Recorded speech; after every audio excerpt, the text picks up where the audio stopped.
Hi, it's just a quick video on how to change your Space Saver spare to a full-size spare.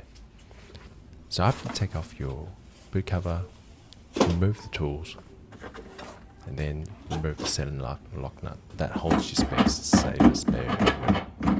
Just make sure that when you take the Space Saver spare, you don't do your back. So brace yourself with your left hand when taking it out.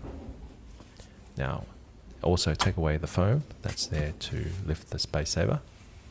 Now carefully put your full-size spare in the car. Again, careful not to do your back because it is quite heavy. As you can see, I've gone a little bit bigger in terms of the spare tire size. Just edge it in left and right until it pops in to the wheel well.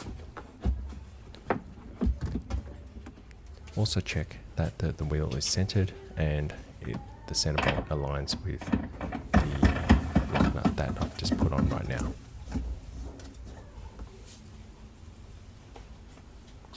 Now after that, it's just a matter as simple as replacing the tools, dropping the side tools, and then the center ones. And then, as simple as putting the cover on. And that's it. Any questions? Drop them in the comments. Thanks for watching.